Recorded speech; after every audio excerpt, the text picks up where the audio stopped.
There has never been a women's movement. It was not a women's movement. It wasn't about women. It was about a handful of powerful Marxist women turning on men of the left and brilliantly deciding that they would create a billion-dollar industry. Now, at the time that they were doing this, they weren't involved at all in the refuge movement, because I was the refuge movement. There was nothing else there. There was nothing else there. Nope. Just 1 second. Okay, I'll shout. There it is.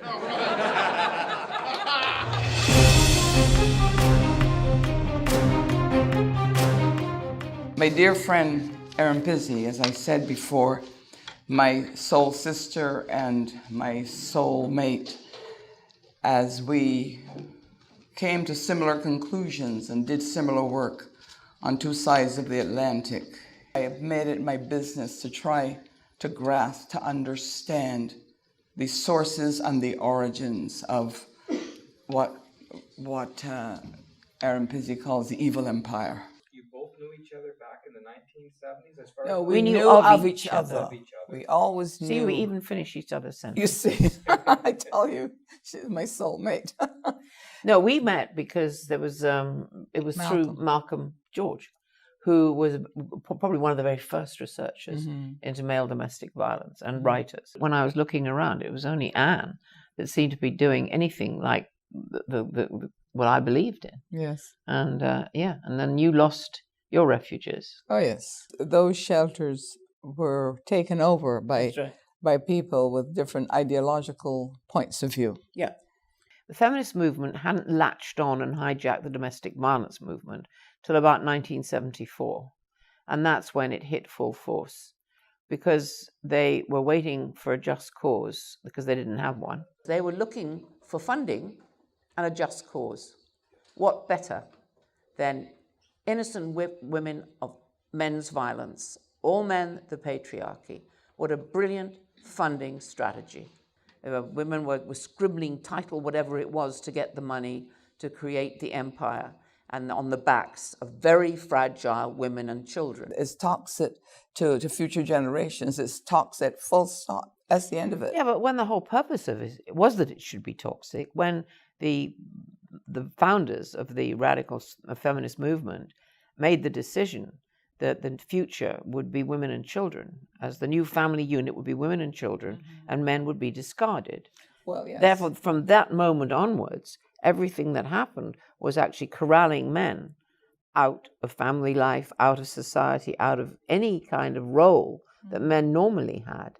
The media, the courts, the agencies, certainly the universities, were preaching this doctrine, which was in essence a feminist Marxist doctrine that obliterated men off the scene. Women can actually make accusations, and wild as they like, there's no consequences. There are no consequences for women's behavior in relationships, and that's one of the problems. Any man who is falsely accused of abusing his child, particularly sexual abuse, I think will be enormously damaged, if not totally destroyed. It's a soul-destroying accusation.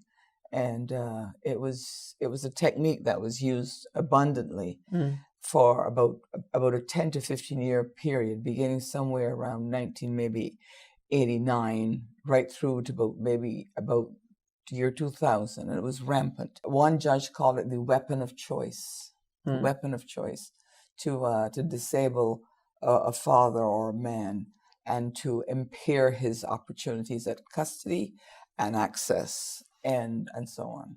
Yeah, it was often called the silver bullet. It was also called the silver bullet. The ideology has become like a virus, that to be anti-feminist is somehow to be a misogynist who hates women. It's not anything to do with that. It is actually understanding the political movement that has come out of what was originally a therapeutic community that would give every person, men and women and children, a second chance to listen and to understand other strategies for survival. Many men, especially men, because so many men have been so poorly treated in separation agreements and so on, that many men are taking a long, hard look at the consequences if things go wrong. And that didn't happen before. No. Before, people fell in love, and love would make it happen. That is the wonderful thing about love. It's redemptive, and it is healing. And people will always be finding that love in each other. When we discuss adult male issues, adult females are programmed to want protection from men. But when you discuss boys' issues, adult females who are mothers want to protect their sons. The importance of boys' issues is to have people have their protector instinct drawn out rather than their resistance to men complaining drawn out. Warren and I have been together for 20 years, and for the last 12, we've been married. I've been a supporter of his work for 20 years, since I've met him. Actually, was reading his book, The Myth of Male Power, before I went out on my first date with Warren, which was a blind date. We went to bed one night and she was talking about her work, and then she just sort of fell right asleep as she was talking. And then in the morning we woke up and she finished the sentence. Is that a true story? Is that a true story, really? True story. Oh my God. Listen, I have never heard anything like that. Yes, it gives you a little bit of a sense of her devotion to her work. Right? I mean, that would make a great little movie scene. Wouldn't it? Yes, yes. Do you remember that, Liz? Yes, I do. So were you dreaming your work through the night? I'm afraid I do dream a lot about my work. Warren, you've been a magnet for us, people who don't like the men's rights message. And that came up and showed up in spades in Toronto when many different feminist groups came out and quite aggressively protested you. Were you at that in Toronto on that one, Liz? No, I wasn't. You weren't at that one. But tell them what I did from before I went on stage. You remember I called you? Yes, he called me and told me there were all these protesters out front, and I was like, what? You know, I was afraid because he was describing the scene and how aggressive the scene was. And so I was worried for him. What university professor would just give a student one comment from either a book or from a news report or whatever, and share that and say, go protest this, without having the students read the book first, maybe report back to the class on it, do dialogue within the class about the book and the subject, so that at least the content of the book was discussed in general and in full, rather than just to hand off some information, some bit of information out of it taken out of context. That disturbs me very much about the way our university systems may be going. If this is the type of thing professors are doing in universities today. I've spoken to students on campus at Queen's who will not voice the concerns they have about feminism because their professors endorse it, and they need to get through school, launched out of university with good recommendations, or their lives are limited if they don't. So they are oppressed, if you will, if I can use this overused word, Mm-hmm. but they feel like they cannot speak their mind at a university, and that's a problem. Yes, and this is particularly what you're saying. I have heard again and again from people, men and women, in women's studies classes, whereas if they do something like read The Myth of Male Power and they represent it in even a critical way, but it's somewhat supported, that they just get a very bad grade. Microaggressions are when men Breathe.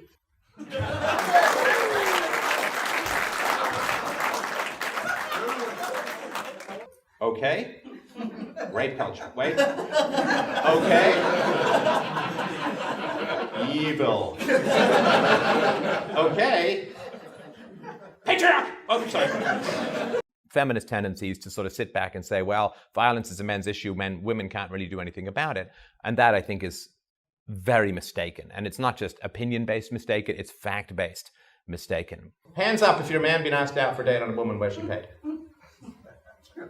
You? I need you to take off your pants, sir.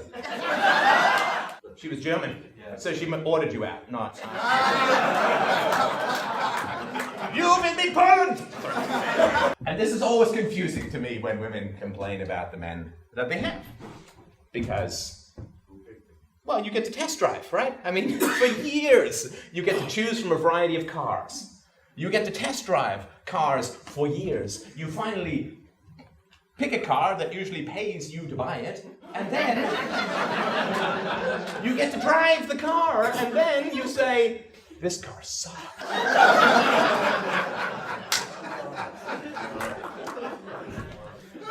I'm gonna make a boat.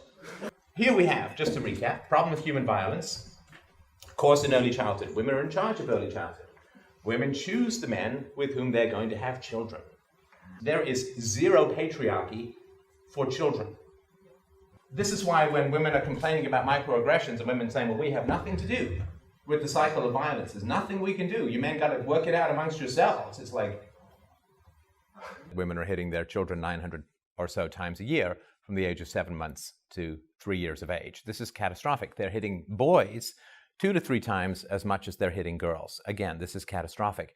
So part of the cycle of violence is not to exclude women from their agency in the world, right? I mean, women act in the world, women are parents to children, women are the vast majority of daycare workers, women are the vast majority of primary school educators, women have a very solid grip and control over the infancy, youth, and toddlerhood of the species.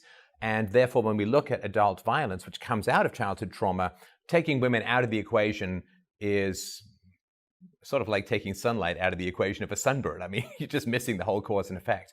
People talk about women's abuses, they will almost always put in an excuse. Well, they're poor, well, they're stressed, well, they're juggling work and family, well, they don't have help and resources and this and that and the other, right? But again, I've never heard that from men hitting anybody. Inviting women into the space of solving the cycle of violence is essential to solving the cycle of violence. You can't solve it any other way.